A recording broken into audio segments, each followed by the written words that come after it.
Hey guys, it's Dan Harris. Just want to give you a little message before you get into the show. We recorded this early on Monday at about 10 a.m. Eastern Time with Joe and Tags. At that point, we did not have quite all the injury information that we do now. The biggest one being that Christian McCaffrey is reportedly out 4 to 6 weeks with a high ankle sprain. I talked to Tags because you'll hear we talk about Mike Davis as a potential pickup.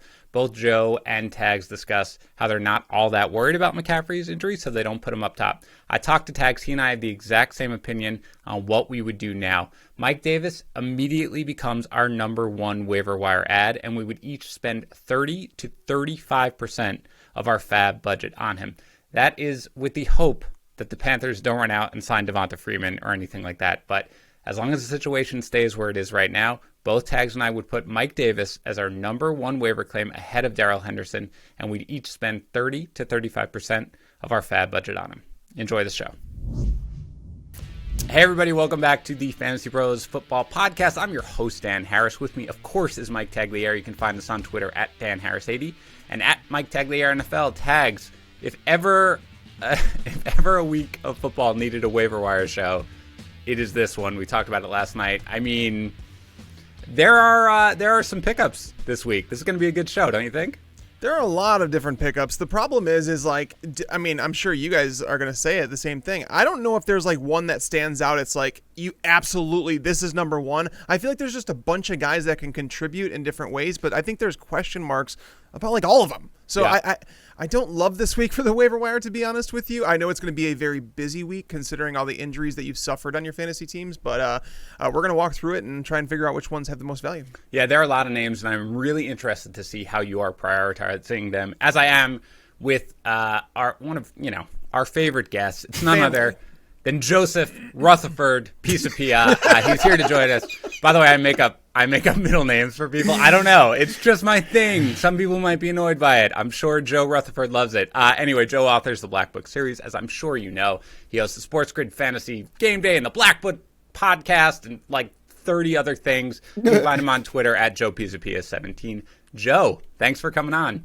Is it Rutherford because I live in Jersey? Is that why? No. That's what I figured. But if it makes you feel better, it's because to get my daughter to work on her math skills, they love presidents, and so we do the number of presidents, which, by the way, I've memorized because I'm like a super genius. And Rutherford B. Hayes was what we ended on, the 19th president. It's fantastic. I love it. I love this nickname. I can't get enough of it. I think it's great. By the way, I don't know about you guys, but I spent all afternoon after the Cowboys game trying to kick a ball in that same way, so maybe I can get signed by an NFL team because that is the future of onside kicks right there. That's my path to the NFL now. I figured it out, so I don't expect to be doing this much longer once I figured that out. All you need to do is to make sure that the opposing team just makes no effort to recover the ball, and then you're fine.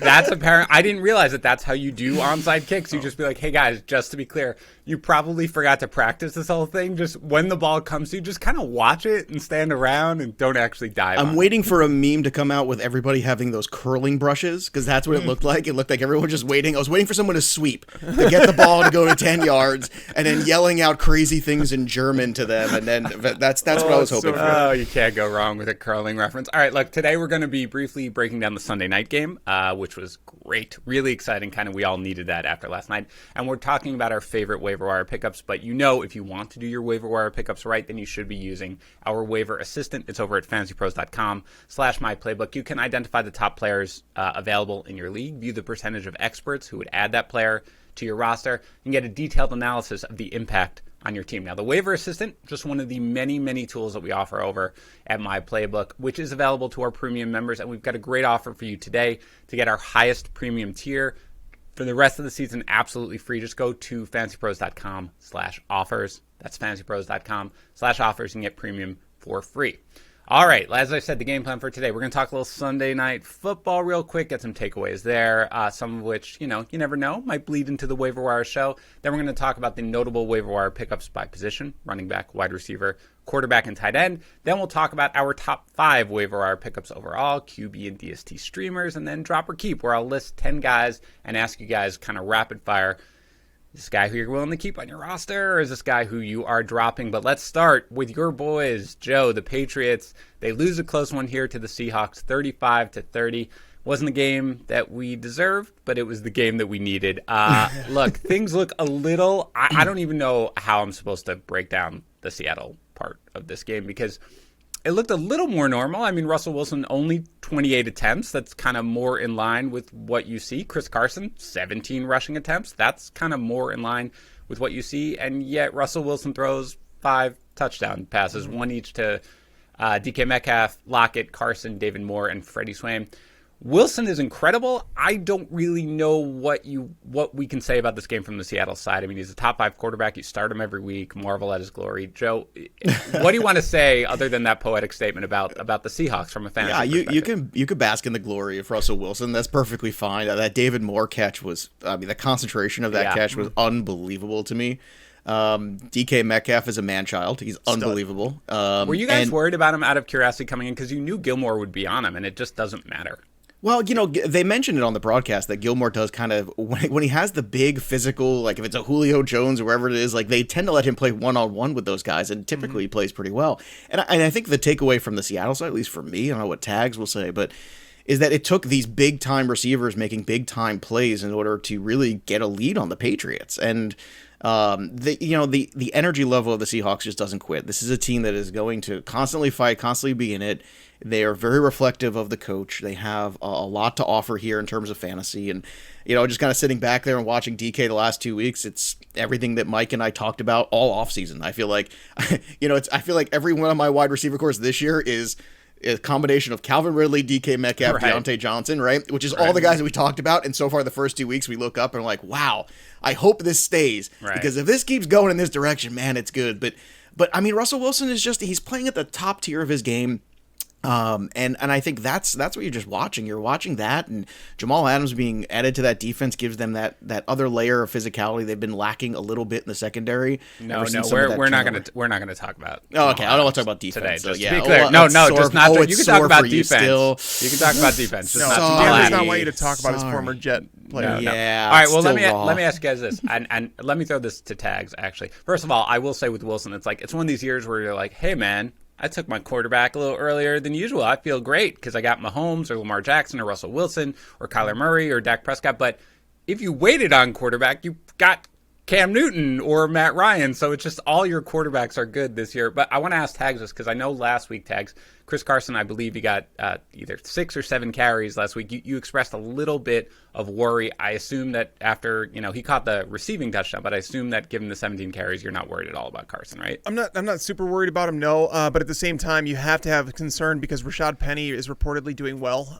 coming back from his ACL tear that he had last year. And if you add him to the mix, all of a sudden it's a 3-headed timeshare between him, Carlos Hyde, and Chris Carson. So, this could be a mess. And I don't know if I want to say that this is last year's Seahawks, where Russell Wilson threw the ball 28 times. He only threw the ball 28 times because he was so damn efficient. Right. It was like a Ryan Tannehill-esque performance from 2019. Russell Wilson has 9 passing touchdowns in the year. He has 11 incompletions. Right. By the way, one of those incompletions was to Greg Olsen that bounced off his head and gave the Patriots an end to that game that kind of just gave him that leg up. But Russell Wilson is the MVP through 2 weeks. It's not even a question in my mind.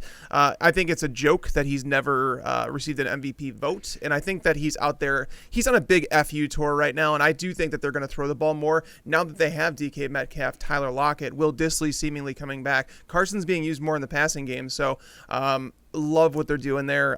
It's just a fun team to watch when they allow Russ to cook. Yeah, and they are. I mean, it's great. And given how well he's playing, it's really remarkable. I will say the one thing is I'm not giving Russell Wilson the MVP just yet, considering I have a fairly hunky bet on Josh Allen to win the MVP that I placed months ago. So let's leave the competition open for right now, but let's go to the Patriots here. Terrible news, obviously, about James White's family. Everything that happened. I don't know if there's any updates on his mother, but obviously, from anybody who obviously knows him, everybody came out, and anybody, of course, in the fantasy football community, we love football, and, we wish the best for all the players. So just obviously, all 3 of us, our hearts go out to him. But for the game, I mean, Cam Newton, 397 yards passing and a touchdown with a pick, 48 yards rushing, 2 touchdowns.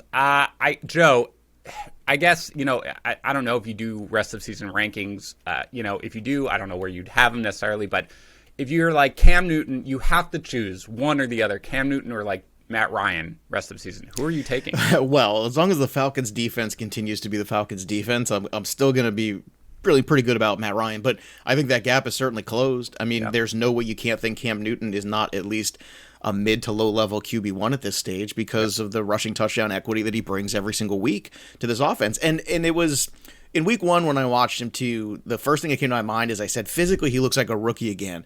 If you watch the last couple of years of Cam Newton, his legs got a little thicker. He put on a little bit of weight.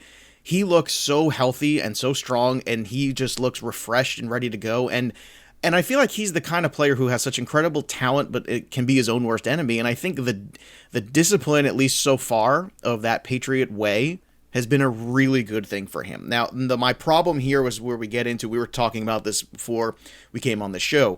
Where they're going to struggle is they don't have that playmaker kind of guy. They don't have a playmaker at running back in that real sense of that Nick Chubb type guy or, some dude like that, Dalvin Cook. They don't have it at wide receiver. They don't have it at tight end. They don't have a red zone tight end. They don't have a red zone wide receiver. If they can somehow get to a 6-2 or something like that, and at the trade deadline this year, add somebody who can at least fill one of those roles. Because what happens is the Patriots are able to get downfield. They're able to soak up yardage and do these things. And Edelman had a great game. And James White will always have a Burkhead. Well, all these guys are going to get involved. He spread the ball around really nice, read the progressions well. But they're always going to end up somewhere around the goal line. They're not going to just break away for touchdowns. That's clearly what the Patriots are.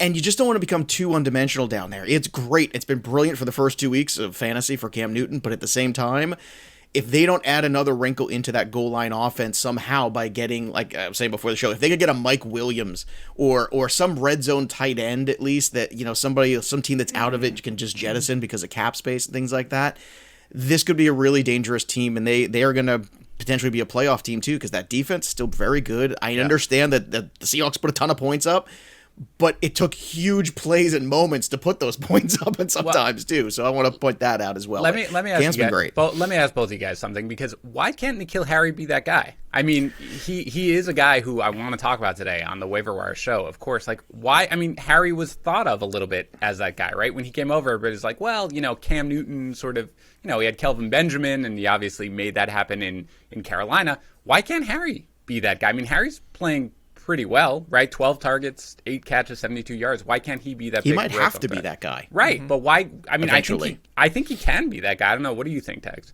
He's a contested catch wide receiver. He's a guy that Cam is willing to trust, and we've seen that. So he is in my top 5 waiver wire ads this week. So if you need a wide receiver and you want to go that route, I have no issue with. What I wanted to say on Cam Newton is that in week 1, he had 15 carries. That was the second highest total of his entire career. Then this week, he throws for 397 yards. That's the third highest total of his career. So it's like all of a sudden Josh McDaniels is bringing out the best in Cam Newton. And I agree everything Joe said about him looking young. And it looked like he lost weight this offseason, which is good. Like, he's moving very well. Yeah, and he's not as heavy as he used to be. Even he's playing lighter. Even the way that he was throwing the ball last night, I noticed, and it was just like he had some ball placement, which is something that Cam really has struggled with throughout his career. He's completing 71% of his passes. Cam, I mean, dude, I admit when I'm wrong, and I was worried about him coming into the season at 31 years old. Again, we saw him wearing down as his career went on, and I thought that was going to continue the trend, but he broke that, and he looks fantastic. Yeah, and what's starting to remind me of, Tags? It reminds me a little bit of, that second breath that we got of Randall Cunningham. With the Vikings, where he's like, oh, he's amazing talent, and everyone's like, okay, he's done, right? Michael Vick had it too a little bit. Michael Vick had it too a little bit. It's starting to feel like that kind of a tale. And let me tell you, that Michael Vick team went to the playoffs. That Vikings team with Randall Cunningham should have gone to the Super Bowl. Like, it's starting to get that kind of a feeling. Well, the two really good things about Cam for this year at least is, number one, he's obviously playing for a contract, so he's himself motivated regardless. And number two, I mean, the bottom line is, last play aside, where obviously he was tackled short, he's succeeding at the goal line. Like, this is working. It's like, we're going to hike it to you. You're going to be in a shotgun, and we know that you are running right now, although they'll occasionally do the trick, where he looked like he was running and then tossed it off for the touchdown pass. They know he's running, and for the most part, they can't stop him. So there's no real reason to go away from it, that last play aside. So I agree with you. Newton, I believe, is my 10th, maybe 9th ranked quarterback going for the rest of the season. So I am pretty excited about it. All right, let's get into waiver wire because, as we talked about, there was a lot of carnage. Let's start with running back, and here's what I want from you, Joe. I want you to name who your top running back waiver wire target is, and we'll talk about him. And then I want to know, if you're in a fab league, what percentage of your fab you'd be willing to give to him. So start off with whoever your top running back waiver wire target is. Well, I'm going to agree with Tags. This is going to be the busiest waiver wire week you might see all year, but the problem with that is there's no great definitive, yes, this is the guy, and the worst part is now all these middling guys that you're going to have to fight over are all going to have a premium of a couple dollars attached to them, because now you're in a bidding war because everybody lost somebody, pretty much. Which sounds very dramatic. Everyone lost someone. But still, I mean, I tweeted yesterday, if you got out of yesterday with a win and no injuries, you might have won your league. Right. It's crazy. That's kind of where we're at. I think that Darrell Henderson, if he's still out there, will be the most added guy. Yeah. Because I think with Akers' injury and the constant chasing of whatever that Rams backfield is going to be. I mean, as somebody who spent money on Malcolm Brown last week and actually got him, and I was one of the cheaper people in Flex to get him got him in the 30 range instead of 40. It's a very frustrating thing. To me, it looks like that would probably be the guy, maybe McKinnon. But the good news, at least on tight end, is you have a lot of options. All of a sudden, new tight ends all popped up, including Sample from the Bengals. So I think he's going to be active. But I think the one guy's probably Darrell Henderson would be my guess, would be the number one targeted guy. And how much of your fab would you be willing to spend on him if you haven't already spent it all on Malcolm Brown? If I haven't blown all my money on Malcolm Brown, well, let's see. Let's say that I have maybe $75 left. Let's say we're already into week 3 here. You give a percentage, yeah. Okay, so I'm gonna say if I have $75 left, I'd probably go into the 30 range. It's got to be somewhere around low 30s. That would be. I'm willing to do that because the upside is, even if it is a timeshare, maybe the Rams have figured things out here moving forward better. So I would be willing to risk somewhere around just under half or a third. That's plus. Roughly 40% in my math skills. If you're going low 30s, look at that. Not quite a half, but boom, not, right off the top. Not quite a third. Somewhere all right, in there. So Joe basically is willing to essentially blow all his money chasing the running back for the Rams, given the first 2 weeks. Tags, 2 questions, because Darrell Henderson is my number one guy as well, but I am, like I was with Brown, I'm not willing to basically risk that much on it. Is Henderson your number one guy, and if so, how much? He is my number one guy, and again, I don't feel strongly about anybody this week that I feel like you need to go out there and spend a whole bunch of money. Henderson, I mean, probably worth 15 to 20, maybe. That's how I feel about it. I could see spending a little bit more if you're let's say you went with this modified zero running back approach and it's not really working out, and you need a starting running back, or you drafted Ronald Jones thinking he'd be that guy, whatever the case may be, and you're desperate for a running back, you're probably going to need to spend the 30 that Joe was talking about. But ideally, you don't. Just because this is a backfield we talked about on the show last night, Dan, is that he wants a backfield similar to Kyle Shanahan's, and he's doing that so far. Malcolm Brown's going to be involved. We don't know the severity of Cam Akers' injury at this point. Right. So once we find that out, it'll give us some more clarity. And if we find out that Cam Akers is going to be down for, let's say, 4 to 6 weeks or something like that, I'd be willing to spend more on Darrell Henderson. I'd probably go up to 30%. That's a really good point, which I should point out that we're early right now on Monday. It's 10 o'clock Eastern time when we started recording. So we do not know. And a lot of these situations we'll talk about, for example, if Christian McCaffrey's ankle injury turns out to be something serious, then that's going to probably change the equation of who we're going after. Right now, it sounds like it's not. But yeah, I agree with that. This is not a backfield that I want to desperately chase, just because you said it. I think ideally McVay wants the committee approach, which is why Brown was a good ad, because if Brown had done yesterday what Henderson did, then Brown is like, okay, now I feel confident that Brown is going to be able to do this. That's why you go after these guys. So if Henderson puts up another huge game like this against Buffalo next week, then you've got something. So I do think that he needs to be the number one, but in that same vein, I like Tags. I'm not 20% max for me, because I'm not going to chase this situation. I think Akers is the one they want long term. So unless Akers' rib injury is really bad, I don't think we're going there. Tags. Joe, you mentioned your second guy, by the way, was McKinnon, right? He'd be your number 2 for a running back. Once again, now we're getting to a weird point where the 49ers, boy, well, what a tough win there. You win the game, but you lose so much in that game. And McKinnon looked pretty good. And you mentioned about, him McVay wanted to be like Shanahan. Well, there's the OG right there of Shanahan. And if McKinnon looking good and Mostert isn't available to go, that's a guy that could work himself back in. I've never been a Tevin Coleman guy, and I actually liked Jerick McKinnon back when he played with Minnesota, but the guy just hasn't been able to stay healthy. Now, if he is healthy... Have we heard anything, by the way, before we go? The last I heard, and again, this is early Monday, is that Mostert is dealing with a mild sprain of his MCL, which I assume knocks him out of action for at least a week or two. And Tevin Coleman left yesterday also with a knee injury, but I haven't seen anything on that. Do we know anything about the severity of that? Because if they're both down, I mean, given what they're dealing with at injury all throughout their team, and they're not going to have Jimmy Garoppolo, I mean, McKinnon's could be a stud, at least in the short term, don't you think, Joe? I think it's possible. He's definitely going to get a workload. I think that's the best way to look at it. And I know people are going to chase the Giants situation too, and I know they're talking to Davonte Freeman, and I don't know about tags, but I know in all of our, quote, expert leagues, you saw Davonte Freeman being added last night because you could. Because if you had somebody you could drop in the late game that you had or somebody else like that, he was just on a waiver wire. So, you already saw that. I already saw, the guy was playing who had Saquon this week go right to and pick him up like at 6 o'clock or 7 o'clock. So, I want to say that, people will chase that. And I don't know if that's the right idea either to chase that situation. I think McKinnon would be a better stopgap first 2 weeks. And one last thing too on Henderson, if you have Malcolm Brown already or Akers already, I would throw a couple dollar premium on Henderson just to cover yourself, because I think it's worth the insurance policy of owning a backfield as much as you possibly can and having at least more control over that situation. You might not always get it right, but at least if there is a definitive injury, you have a little bit more clarity. I think that's a great point, because I think ideally, I don't think McVay, if he were going to give advice to fantasy managers, it would probably be like, you're not going to really want any of these guys because you're not going to know who's going to be great. But if one of them does get injured, like what happened with Akers, if then Brown goes down or then Henderson goes down, if you have the other piece of that backfield, it's definitely good. Tags, how about number 2 for you? Is it McKinnon for you? I'm waiting to find out what's happening with all this stuff. I think the only one that for number 2 for me, it's gross, dude. You brought it up last week, but we talked about Myles Gaskin. Yes. I mean, the Myles Gaskin hour. But here's the thing. It's a boring play. It really is, because he doesn't have the goal line work. He's missing some of the third down work that Matt Breida is stealing, but he is the primary ball toucher, if that's what we can call it. Wow. Do not put that on a shirt, Tags. Yeah.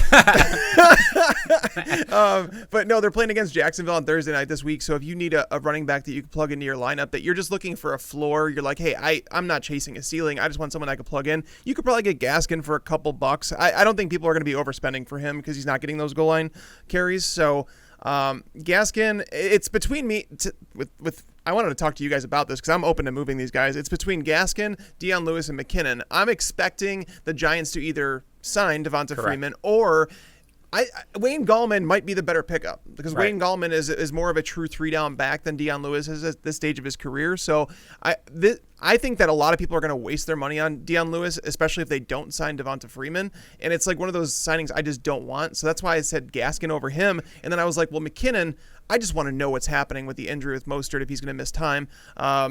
They're going to involve other running backs. Like Jeff Wilson's going to be involved. Tevin Coleman is clearly going to get an opportunity because, well, he just keeps on getting it. Right.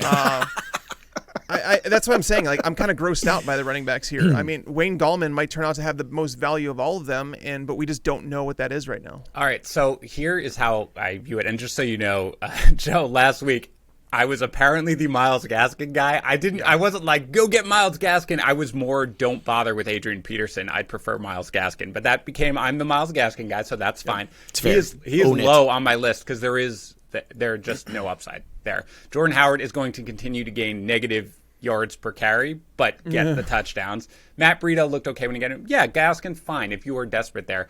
I am not going after, I'm going to give my take, and then Joe, I'll throw it to you, and then we can go on to wide receivers. I'm not targeting either Lewis or Gallman. I'm willing to basically say maybe it's going to be Lewis, but I got to imagine they're going to bring somebody in. I mean, Lewis, like you said, Tex, at one point he was thought of as somebody who could kind of be the main back despite his size, but that's no longer really the case. So for me, I'm not going after either one. Right now, if I had to make my claims right now at 10:20 on Monday morning, why aren't you taking your shot on Davis? I know McCaffrey's ankle injury is supposed to be minor, but that was a game that they weren't out of, and he couldn't come back in that game at the time, and Davis got 8 catches in the air. Like, why isn't Davis a guy who, again, until you know about McCaffrey, and again, all right, I guess let's put it like this. McCaffrey, we find out by the time you make your claims, is out next week. Where does Davis rank, Joe, for you in your running back rankings on waiver wire? Well, if you find out McCaffrey's out, but I find that hard to believe, knowing what McCaffrey. Like, I just feel like that guy is going to find a way.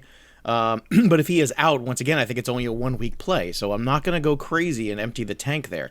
With the Giants situation, this is one where if they do sign Davonte Freeman, the one thing that he did really well last year was actually catch the football, which makes me like Dion Lewis even less. And I kind of with Mike, I think Gallman might be the cheaper guy, might be the goal line guy. And you have to keep in mind, too, if you have Dion Lewis in your mind as a Patriot, that's a long time ago. And that is a guy that also fit very well in that Kevin Falk kind of role, that role that they've had now and turned it over to James White. It's more of a role in that offense and the way they run it. And you saw in Tennessee, they weren't able to duplicate that. And I'm certainly, I understand that Joe Judge is there. Maybe he can replicate it a little bit, having knowledge. But you know what? If Vrabel and all those ex-Patriot guys couldn't do it, I don't know why Judge all of a sudden can do it. And I think that's a bit of the concern there for me is, that's a few years ago now. He's older, and no one's been able to replicate that kind of production from Dion Lewis outside of what he was in that New England system. So I think that system just yields that sort of back a lot more fantasy productivity. And all this conversation makes me want to spend another $2 on Henderson. That's where I'm getting to. This is just, it's getting sad. Yeah. Like, the sadder this goes, the more we talk about it. Mm-hmm. Okay, so I guess let me touch on a couple of other guys just to ask. Let's assume for now, I'm going to assume that Mostert's out next week, okay? Because if he has a mild MCL sprain, I think they're going to be cautious. I don't know about Tevin Coleman. Let's assume they're both out. Let's assume we learn today that it's unlikely that they're going to play. How much of your fab are you willing to spend on McKinnon tags? And do you pick up Jeff Wilson? I mean, he's probably going to get the goal line work, right? If both Coleman and Mostert are ruled out, I would definitely move McKinnon ahead of Gaskin. Mm-hmm. But I'm still not going to spend more than maybe 10. Okay, yeah, maybe that's what I was thinking, like 8, 9.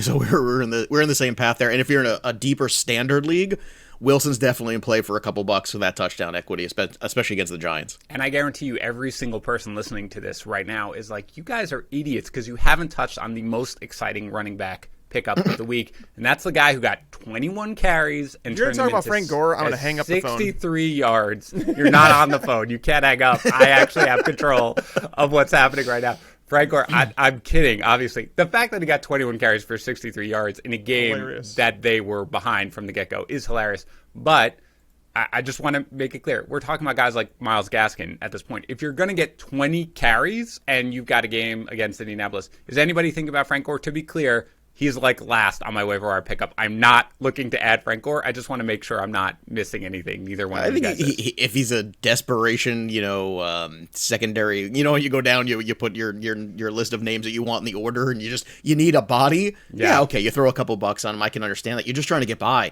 because the floor of Frank Gore is, he'll at least get you something. It's better than a zero. It's the same as his ceiling. This is true. When you add them together, you still don't equal his age, too, the floor and the ceiling.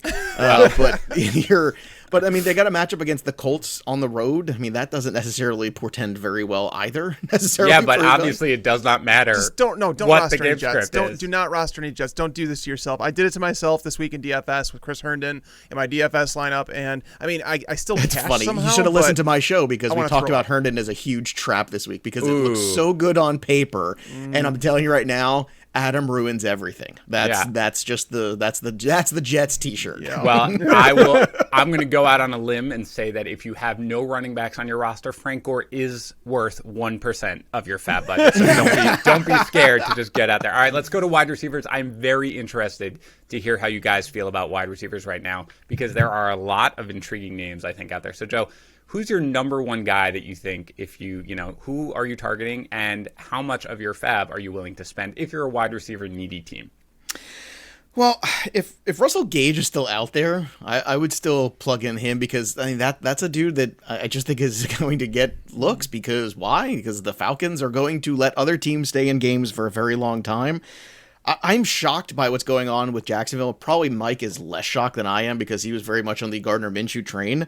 But I'm thinking that Keelan Cole probably is somebody else to keep an eye on. He had 6 catches for 58 and seems like the secondary guy there, and he's shown some flashes in the past.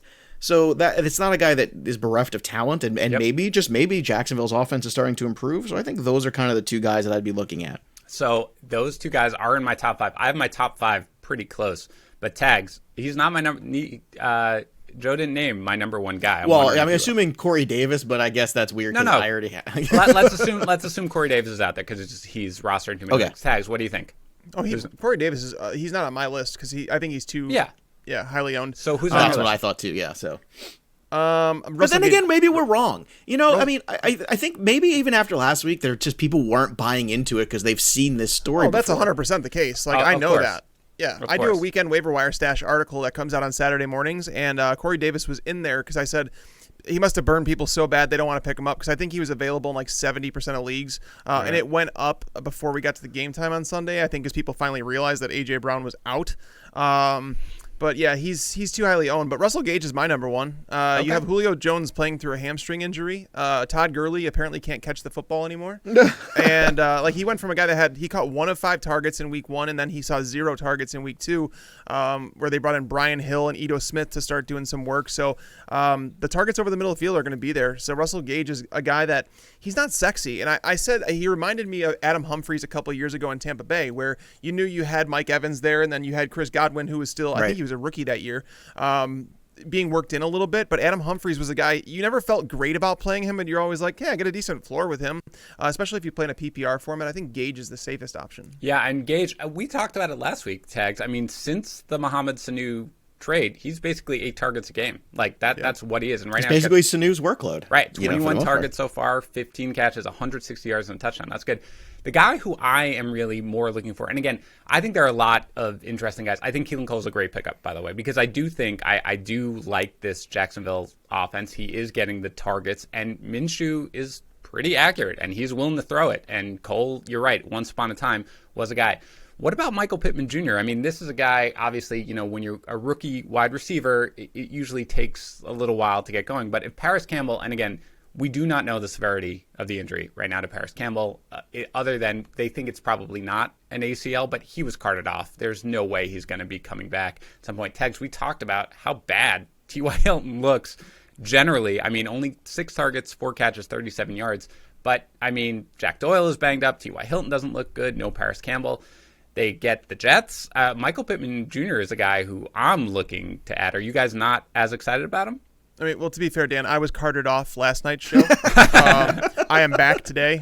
But look how terrible your performance is. I mean, it's very clearly affecting wow, man. I'm just going to skip this question then. I'm going to go come on. right to Jones one. Look, Yates especially was the guy who really didn't like T.Y. Hilton. Yates, by the way, is having an amazing start for his season-long predictions, and I will fulfill my quota. I assume he's going to be Jonnu Smith for Halloween. I just feel like that's, He took the day off today because he's celebrating Jonnu Smith. Correct. He was like, I'm out today. See you later. He's actually still running a lap of the victory right around. He is, yes. Yeah. But he loved both Paris Campbell, which then, we all kind of liked him, but he loved Michael Pittman Jr. So I'm wondering right now, especially given a pretty soft matchup, if you're struggling at wide receiver, why isn't Pittman? There's no way Campbell's going to play next week, regardless of anything. So why isn't Campbell higher on your list? Or where is he, I guess, in your list, Joe? Let's start with you. I think Pascal's the other guy you got to account for. Pascal's fine. And I think he's he's probably the safer one, but you're not wrong. And this might be also the variance of the kind of leagues we play in sometimes, as opposed to your more casual 10-team league that I think most people who probably listen to this show are playing. Pittman's probably a free agent. In any of the leagues I'm playing in, Pittman was drafted. Yeah, Joe, just to be clear, we have the roster percentage, 14.8% for That's Pittman. shocking to so me. He is out there. That is shocking to me that it's that low, because he is not on any waiver wire in any league that I am in. And if he is in a league you're in and you can throw a couple bucks on him, absolutely do it. I am definitely in the camp of, I've seen enough TY now the first 2 weeks. I think I have a pretty good gauge of where he's at. I would like to see more Michael Pittman, and I think he is definitely worth a few bucks to throw that in. And once again, if you're doing those ancillary picks where you love Keelan Cole, let's say, but maybe not get him, then I think maybe you would throw a couple bucks here on Michael Pittman. And it is imperative this week to do that, to have secondary and third and even fourth waiver wire claims this week, because you have to understand it's not just about your team right now. You have to be looking at the league you're in as a whole everybody lost significant players to their main roster pretty much. This is going to be very particular. You need to do a little bit more homework, and you need to make sure you have not just a second guy, but maybe a third and even a fourth, depending on the depth of the league you're playing in, because you need to get some bodies. You do not want to get kind of shut out here on the waiver wire in week 3. That's a dangerous proposition because it will be barren. Yeah. So, Tags, talk to me about Pittman. I mean, is he a guy who you want to add, or are you thinking, again, that Pascal is going to be the guy to come in? This is where it's so deep. I have 11 wide receivers that I feel like should be probably added in fantasy leagues, higher owned than they are right now. And that's why I'm saying I don't feel strongly about any of them outside of Gage giving you a solid floor. Like Mike Williams is on this list, but he's over 50% owned. I don't even out know of curiosity, if Mike Williams was available, is he your top waiver wire pickup? I'd still take Gage, I think. Okay. I would take Williams, but it's close. I know why Mike would take Gage. But I'll take the Williams upside because I can't quit him. Like every year I have Mike Williams, and every year I see the moments where you go, this guy could be a star, and then you know the injuries and the thing. It's so frustrating. I can quit Mike Williams. And I just want to make that clear. I can quit him. It's just amazing how crazy it was yesterday that we got a Herbert start too. Like, have we all sat back and we're all trying to talk about the injuries and stuff, but yesterday was crazy. What was going on in the NFL. And again, hopefully Tyrod Taylor, I mean, this sounded not like a normal thing. Like he had chest tightness. I know he's been released from the hospital, so hopefully he's fine. We have no idea who's going to, I mean, you know, Lynn came out and said Tyrod's our starter. I don't know how you go back to Tyrod after Herbert, who, again, I'm already one start. I'll take the L on that one because I really thought that he was not going to be ready to play. He looked great, but he obviously did not target Mike Williams. And again, maybe it's a little different because he parachuted in right there. He was not expecting to start even as of the coin toss. He was like, oh, I'm in?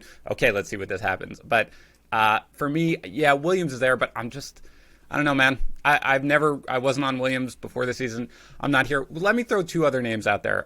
What about Nikhil Harry? Again, he had a pretty good game. 18 targets first 2 games, 13 catches. Cam showed he aired it out. And again, Joe, you mentioned it really well. They need the red zone target, and I think Harry could be that guy, until they trade midseason. And also a guy who I think my guess is assuming is not available in most leagues, but he's only rostered in 30% of leagues. That's Jalen Reagor, who, hasn't been great to start. That Eagles passing game has just been kind of disastrous, but he obviously has potential. So how do you feel about those 2 guys, Joe? I feel good about Harry. Because I like the quarterback play right now. And if that continues to grow, and I know Bird had some good catches and some good moments in that game too, but look, they had very high expectations for Harry, and it completely fell flat. And, the injury didn't help him last year in terms of getting caught up in the offense, but whatever wasn't working last year with Brady seems to be at least starting with Cam Newton, and I think that is something that you can get very excited about. More excited than I would say about Pittman. I would be more excited about Nikhil Harry than Pittman just because I've watched Phillip Rivers play quarterback the last 2 weeks too, and that has been very frustrating at times. And I tried to give that guy the benefit of the doubt that last year the O-line was terrible and this year he's going to a much better one, but so far a lot of the bad habits have carried over, and that's very frustrating to see. And who was the other one you said after Jalen Reagor. Rager's another guy. I mean, the talent is there. The opportunity is going to be there. It's got to be a long play. Like, I don't think if you had a ton of injuries now you're looking for a wide receiver to plug in next week, that he is the best. Like, I'd much rather have Harry than him. But if you, let's say, got out scot-free last week, maybe throw a couple bucks on Reagor. Maybe see a couple weeks, maybe he does start to emerge. And if he doesn't, you cut him and you move on. Right. So for me, look, I have Pittman as my number 1 because I do think that the potential is high. But I will say this, there is very little difference for me. This is a week where I think we did it last week too. There's just not that much of a difference in wide receivers. Pittman, Harry, Gage, they're all right there. Cole too, they're all right there. I'm not breaking the bank for any of them, and I don't have a strong preference for any of them. I agree with you, Joe, that Reagor is probably more of a long-term play. And again, if Williams is out there, of course. Tags, you mentioned you had 11 guys. Why don't you go through the rest of your list as to who you're willing to add? I'm curious, like, why that you guys don't like Reagor even now. I'm actually worried once Alshon comes back, because I was looking at this team earlier today, and Goddard and Ertz have played like 131 and 128 snaps, whereas the leading wide receiver is Reagor with 101 snaps. Right. So clearly they're running a whole lot of 2 tight end sets. Greg Ward ran just 5 routes last week. So if they're running 2 tight end sets, where are they going to get these 3 wide receivers in the field? Is Alshon Jeffrey going to jump in automatically, just play right over Rager?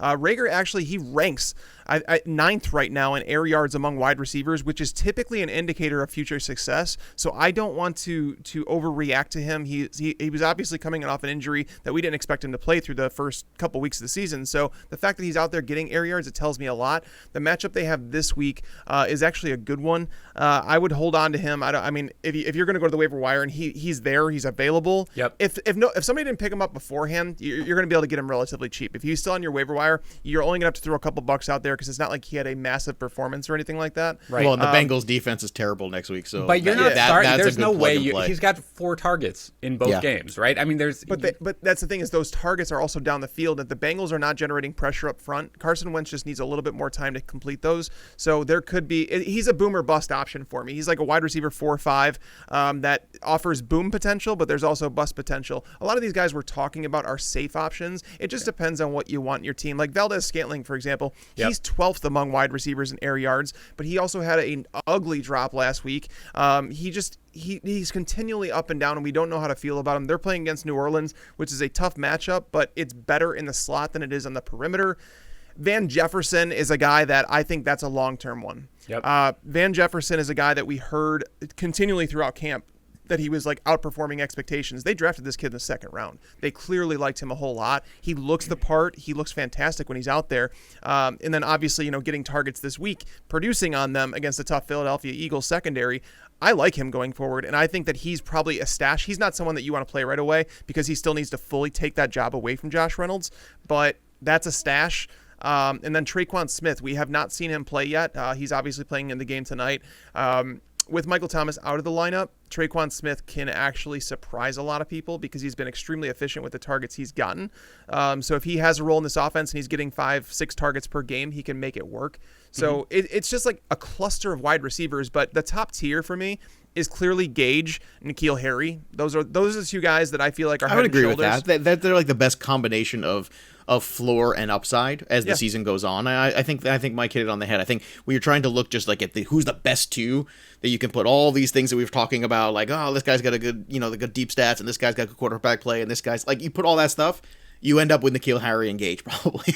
I think that's fine. I like Pittman a little more because I do like his talent, and I do think that without Paris Campbell, I understand that Zach Pascal is going to get in there, of course, but I do think that Pittman is going to see more looks, and I agree that Rivers doesn't look good, but, I mean, he's got to pass to somebody. Yeah, I mean, you're not going to run Jonathan Taylor 40 times a game, and obviously there's no Nyheim Hines going on right now, apparently, given what we saw talk yesterday. about a lot of fab budget on Nyheim Hines last week. Thing, by the way, let's make that very, very clear. I thought that last week, I think that this week. This is not a break your bank week. Last week was not a break your bank week. Don't overreact. Again, we haven't even seen the preseason games. Teams are still kind of figuring it out. I don't know what the Colts were doing. I really, really don't, given that Marlon Mack was out and Nyheim Hines looked good last week, that you're just saying, okay, you're barely playing and you're not getting any touches. I don't know. But I do think that this is the type of week that, again, you don't go crazy. And there are a lot of wide receivers here that I'd be willing to add. Joe, let me go down. I'm going to list a bunch of names here for you, some of which Tags mentioned. You just tell me which, if any of them, you're willing to add, okay? You've got MVS, which Tags mentioned. Brandon Ayuk, we haven't talked about. Laviska Shenault, again, involved in a variety of ways. Traequan Smith, Van Jefferson, Chase Claypool, who had the big touchdown reception yesterday. Adam Humphries also got in the end zone. Demarcus Robinson, you don't know about Sammy Watkins, maybe a concussion. Zach Pascal, Braxton Berrios, and Isaiah Ford. Any of those guys? Yeah, a couple. I mean, MVS, the way Rodgers has played so far in these first 2 games, it just seems like there's going to be enough ancillary to kind of really help him score some fantasy points. It seems like there's enough to go around right now, at least with the Packers for now. I think when you look at the rest of those names too, it's all of those, maybe in a good spot. Humphries is the only other guy that really pops to me too, depending on how long A.J. Brown is out. Because Mike talked about Humphries earlier a couple years ago with Tampa. He had a fantastic finish to the season 2 years ago. And then last year he got signed and he did nothing. I mean, he wasn't healthy, but when he was, he didn't do anything. And I always felt like that was actually going to be a cagey good signing, especially for a guy like Tannehill to be able to work the middle of the field a little bit, because that was something we were hoping that he could do with Johnny Smith too, and we certainly saw that yesterday. But right. Humphries is another part of that puzzle, and I think that's the other guy, especially in full point PPR, I think would be a very quiet add when everybody else is still looking to add Corey Davis. Maybe Humphries is the guy that, might actually continue to be quietly productive for the next few weeks. All right, let's make sure we put a little bow on this. Just for your top, you guys are both like Gage and you like Harry. What percentage of your fab are you willing to spend on either one? With Harry, I would go somewhere in the $7-8 range. I don't know if I wouldn't get up all the way to 10 with Harry. And Gage, maybe I'd go up to 9 or 10 for him. I maybe go that double digit factor for me. How about you, Tex?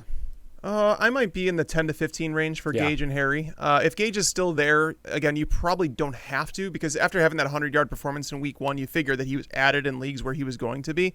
So this is a week where it's like these guys have performed already, and it's like now that's the second week they're out there. So I just don't know if they're going to go for a whole lot of money. But so I'd say if you need a wide receiver, especially one to produce like right now, I'd be willing to go up to 15. All right, let's really quickly hit quarterback. If you're out there, you have an injury, there are so many good quarterbacks. I can't imagine you're looking to add anybody at this point. But if you are, Joe, is there anybody out there who you're like, ooh, all right, I'll take this guy?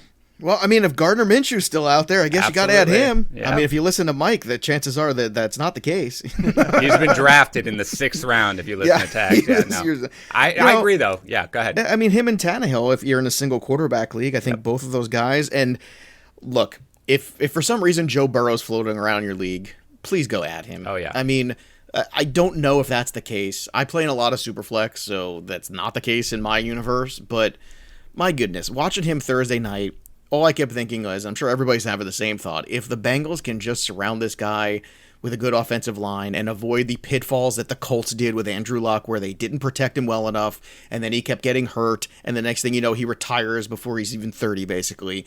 You can't have that happen to this kid. He is a special talent, and I know Mike and I have talked very glowingly about him all offseason as a guy that could finish as a QB1.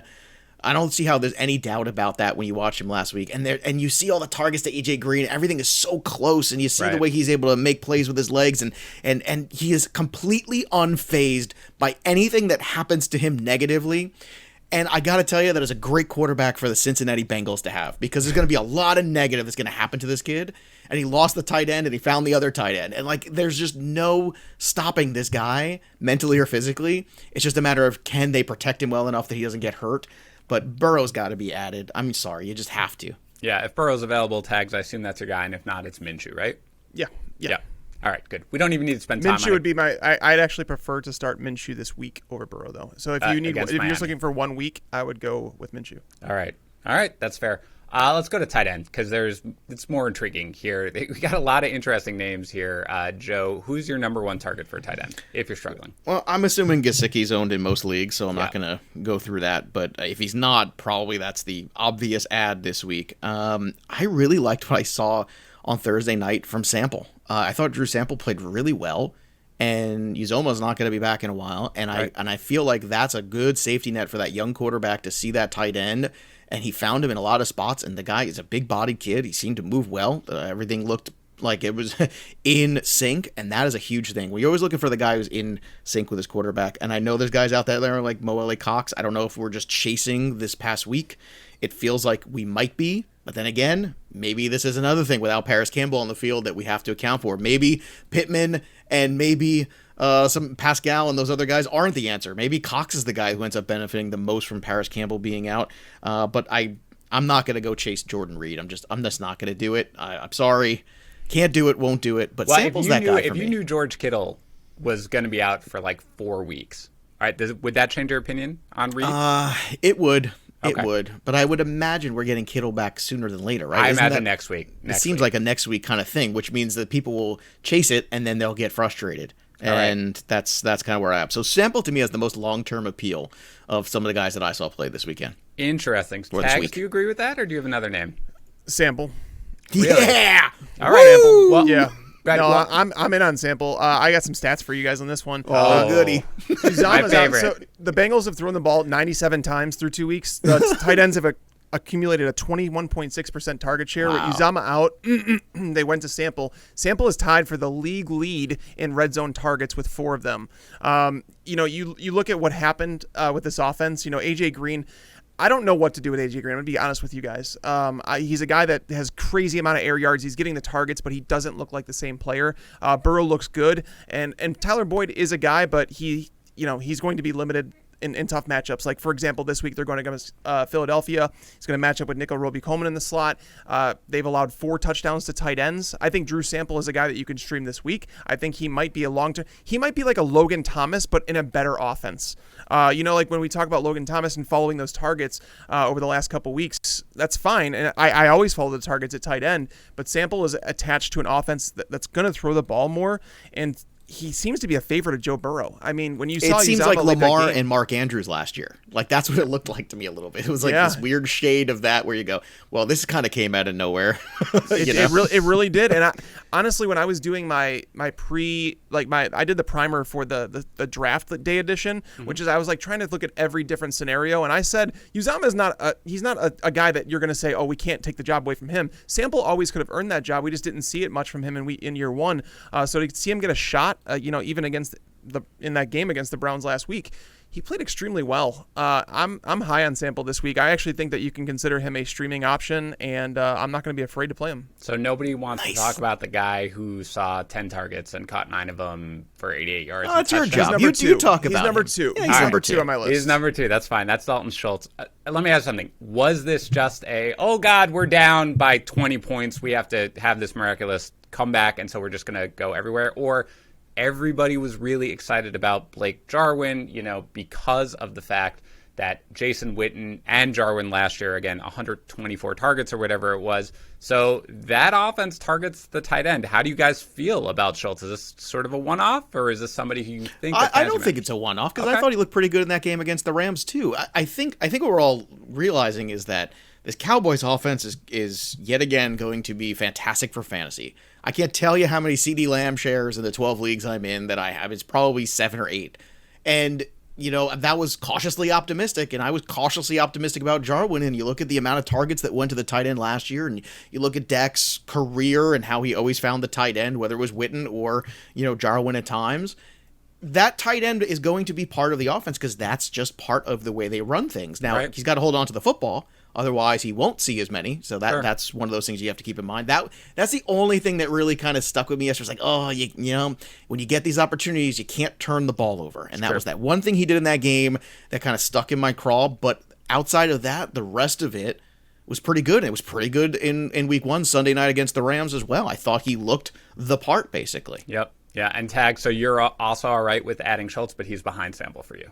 For sure, yep. I have Schultz just behind Sample, and then Logan Thomas right behind him. Jordan Reed, I'm worried about that offense in general. Like, Mullins under center is not as attractive. Kittle should be back relatively soon, and we can't pretend that Jordan Reed is all of a sudden going to be healthy for all 16 games. What? So... Sorry. There's a lot of How different about for tight all ends. 16 minutes? Can we get all 16 minutes? That's true. Yeah. He didn't play a whole lot of snaps, though. Yeah. No, but look, if Reed is in there, Tags, we talked about it very briefly last night. If Reed is in there and Kittle is out, he's a borderline starter at the very least, just because they have nobody else in there. But I agree with you guys. Thomas, again, got the targets, 9 yesterday, but, doesn't have the quarterback play and everything like that, so he does go to third. But I'm with you guys pretty much. I do have Schultz slightly ahead of Sample, but it's literally 1A and 1B, so it's the same thing. All right, let's get overall then top 5 waiver wire pickups. Let's start with you, Tags, because I'll give Joe a little time to sort of think about it. I don't know if you have your list sort of out there. Yeah, I do. So number 1 is Darrell Henderson. Yep. He's up there. Russell Gage, number 2. If Mike Williams is there, he would be right there with Russell Gage, number 3. Nikhil Harry, number 4.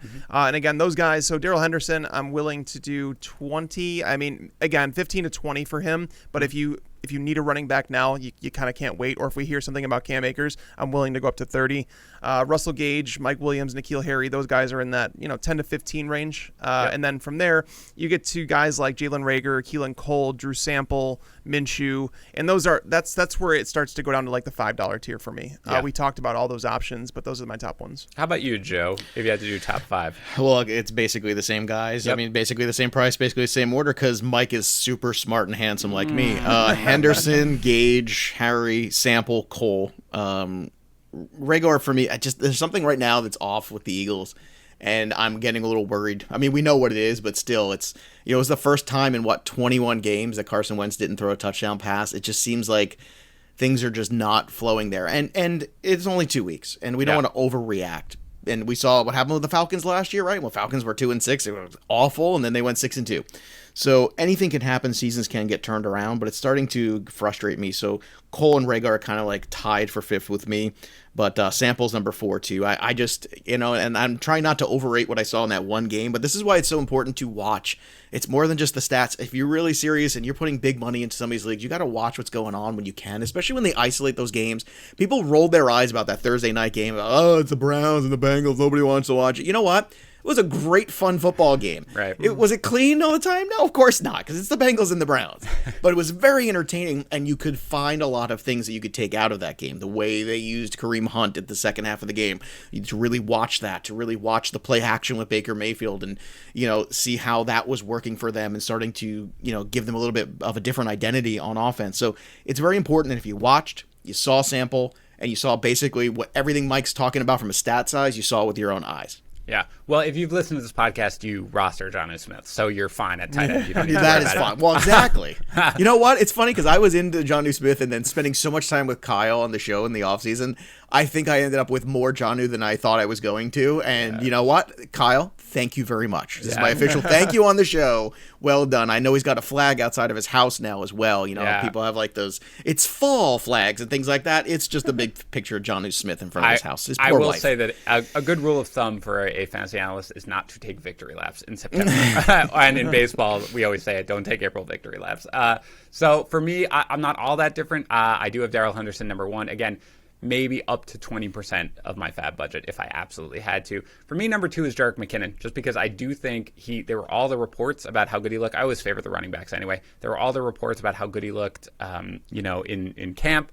He looked very good yesterday. Raheem Mostert's going to be out. Tevin Coleman probably at least going to be limited, so I do expect him to get a lot of work in the game, at least next week against the Giants, and probably thereafter. After that, again, my 3 wide receivers that are all sort of locked there together, Pittman, Nikhil Harry, and Russell Gage. I think they're all great ads, but maybe 15% max for me for any of them. Yeah. Let's go to QB and DST streamers. I mean, we kind of touched on it with QB. We've obviously got Minshew against Miami, who's probably the top guy who's widely available. If Ryan Tannehill is available against Minnesota, he's getting stuff done. Maybe Ryan Fitzpatrick against the Jaguars if you're in a really deep league and you're struggling at quarterback. Joe, is there anybody else who you're thinking about to stream at quarterback next week? The stream of quarterback next. I mean, again, this is always tough for me because I play in the Superflex world so much. But right. Streaming QBs, I mean, there's no way Cam should be out there. I do think you could play Joe Burrow if you didn't like. If you're looking at, let's say you're the Carson Wentz owner right now and Joe Burrow's on the waiver wire, I would take that flip for next week. I really would. I mean, Joe Burrow's getting fantasy points right now, and until the Eagles fix whatever's wrong, that's a change I'm willing to make. I don't know if Tags is willing to be that dramatic as I am, but I'm willing to do it. Dramatic, yeah, me neither. I'm close, but not there. No, yeah. I'm ready. I'm ready. Let's go. Let's do it. Right. I'm doing it, man. The Eagles just don't look right, man. Yeah. And in terms of defensive streamers, it's a tough one because most of the matchups next week, they really favor the defenses that are owned. So I'm not really super excited about the Giants against the 49ers, even though the 49ers are losing a lot of guys. But if you're trying to target maybe a team that's lost a lot of pieces, but I feel like the 49ers with Mullins can still get things done if he has to play, or whoever else. They have a deep enough roster that they can at least beat the Giants. And I think that's kind of where I'm at. I mean, the Browns versus Washington, that's the only other one. Yeah. But to me, that would, you kind of circle that one. Yeah, they're on my list. The Browns for one of the teams I'd consider. Tag, start with QB. Anybody who I missed there? I mean, I don't think the options are that attractive, especially given how great quarterback is at this point. No, Minshew's a good one, obviously, playing on Thursday night. I think Phillip Rivers is a guy that's available in a lot of leagues, playing against the Jets. That's just a terrible football team. It's accurate. I don't know why you have to constantly say that, but it's accurate. I'm going to double dip here. I'm going to go over to the streaming defense. I'm going to say you play the Indianapolis Colts. That is the number one. That is correct, though. That is correct. That's the number one option. That's widely available. It's ugly, man. Have you ever watched Adam Gase run an offense? That's all you need to know. But the Colts actually do. No, I haven't, Mike. The Colts actually lead the NFL in terms of sack percentage. 13%, 13.2% of dropbacks. Yeah, they're sacking the opposing quarterback. Tags. Those sacks are never going to come when Frank Gore gets 40 carries in the game. So don't worry. 40 carries for 42 yards. The Jets lost by 40 points, but Frank Gore totaled an incredible 51 carries for 78 yards. Amazing. Okay. By the way, this is just coming out today that I just saw it. I have my notifications on for any time there's like a big tweet. Sterling Shepard apparently is dealing with turf toe. So chances are he's going to be missing some time. So Darrell Williams injury from last year. Turf toe is just never good for anybody. But anyway, to get back to the defenses, I completely agree. Indianapolis, which is available in a lot of leagues, is the one to pick up. Chargers are apparently out there in a bunch of leagues. I know the Panthers aren't, a team that turns the ball over that much, but the Chargers defense, you saw it yesterday against Kansas City, very solid, even without Derwin James. Very impressive. Very impressive. That they're getting so much pressure on the quarterback. Yep. And to me, this was the test because they look good week one, but you go, it's rookie quarterback, his first start. I got to take too much out of that. And then this week against Patrick Mahomes, and I know they were at home and all, but still, that they got a ton of pressure there in that front. Yeah. And the secondary played well too, better than I thought. I mean, they took everything Mahomes had into overtime for that team to go get that W, and I was very impressed with the Chargers yesterday. Yeah, no, absolutely. They played very well. All right, let's finish up, guys, with some drop or keep. These are fringe-worthy guys who should be rostered. So you don't have to give a crazy amount of analysis. It can be kind of rapid fire. If you want to add a little spicy take to it, it's fine. But let's start going. Okay, let's start. Joe, you answer first, and then Tags. Drop or keep Nyheim Hines? Keep. I don't think you could overreact to last week too much. Let's see what week 3. Let's see what the tie goes to the runner here. Let's see. Tags. Keep. Yep, that is correct. I'm not that excited about it. I just want you guys to know. I feel like I'm back in Family Feud. I don't know. It's true. I am actually grading, so you both are correct. You All do right, keep that's 90 good. Okay. Especially if you goodness. spent 90% of your fab on him, which we did not recommend. Drop or keep. This is a very running back heavy drop or keep, by the way. Drop or keep Ronald Jones. Keep. Tags. Keep. I mean, keep, but I'm getting worried. Oh, okay. and I'm so happy. Oh, that worry in Mike's voice just gives me so much inner joy because I have so much Fournette. So sure. I hope he's right. I mean, that inner voice. We pounded the desk of being like, oh yeah, this is Ronald Jones' opportunity until he fumbles and or misses a blitz pickup, in which case you're out of luck. But yes, I agree that you keep because again, Leonard Fournette, kind of the same thing. You miss a blitz pickup, you fumble the ball, maybe go back to Ronald Jones. I want to start with Tags on this one, actually. Drop or keep Anthony Miller. Yep, that's what I wanted. I wanted the heavy. No, I mean, I would drop him for one of those top waiver wire options we talked about, but I would not drop him for the second tier. So if it's for Gage or Nikhil Harry, I would drop him for those guys. But outside of that, I would not. I agree. I don't think I drop him for the Coles and Humphreys and that tier. No, there's concerns though. I've gone through. What about Corey Davis? Would you drop him for Corey Davis? Yeah. I would too. Okay. Yeah. So 2 for 2. Oh, right, yeah. Good. Oh, yeah. And I was super high on Anthony Miller, too. This is a miss for Yates. We've been pumping up Yates the whole time. He was way high on Anthony Miller, as we all are. Miss for you, well, Yates. Yeah, we can all be high on the talent. I mean, at the end of the day, if he's not getting the wide receivers are only as good as their quarterback. Correct. Well, just ask Corey Davis. No, it's not even the quarterback play, though, right? It's the coach. That's the thing. And the coach and everything. The whole thing. The whole thing. All right. I mean, all right. If you can get Anthony Miller to the Patriots, I mean, that would be something. Right. You know what? Can we make that happen? I'd love to see that. I'm going to get on the phone right Let's after. Get on the horn. I mean, the Bears did sign Jimmy Graham, so maybe they'll trade Anthony Miller straight up for Julian Edelman. That's true. Number 4, drop or keep. And again, we just found out about Sterling Shepard. I don't know whether or not it influences your decision, which probably was one way or the other. Anyway, Evan Ingram, drop or keep. Keep. Yeah, I'm keeping too. Again, I'm not that excited about it, but if I drafted him, I'm still keeping him. Well, especially without Saquon now, they're going to have to throw the ball more anyway. That's the thing. And again, no Sterling Shepard. They have to go somewhere. Drop or keep Cam Akers. Hold on a sec. Actually, you know what? Dial back 1 second. Ingram might actually be an interesting trade target now. Because you could probably get him very low, and those people who are like, let's say you didn't get the tight end off the waiver wire, all of a sudden Ingram for the next month becomes a very intriguing piece potentially. So he's actually a trade. But you know what? All those people who are looking to trade for a tight end are just going to pick up Drew Sample, man. Or no, but I'm saying if you miss, you might be able to say, look, you've got this guy and you got that guy on your bench. Why don't you give me Ingram? Here's a Frank Gore jersey. Maybe you can get it done. That's preposterous. All right, let's go to Cam Akers, drop or keep. Keep until we find out what's going on with the injury. Joe? Yeah, I think you have to keep for now, but I'll tell you what, if the injury's not good, I'm willing to drop him to get Henderson if I have to. Yeah, I would keep Tariq Cohen, Joe. Ugh, God, I love it when I ask these and the reaction from everybody is either a huge sigh or an ugh, because I'm doing it right. Go ahead. Drop, because I just hate that offense so much. Tags. Yeah, I kind of have to agree here. I mean, it depends on who you're dropping him for, but he has 3 targets through 2 games. Like, what the hell did you give this guy an extension? I was gonna say, why'd you give him all that money? What are you doing? What's happening there? I mean, I'm dumbfounded by the way that they've used Tariq Cohen, the way that they've used Anthony Miller. It makes very, very little sense. 2-0, baby. 2-0. Yeah, Chicago the worst 2-0 Bears. team ever. Super Bowl. All right, Jarvis Landry, drop or keep? Keep. Definitely keep. Yeah.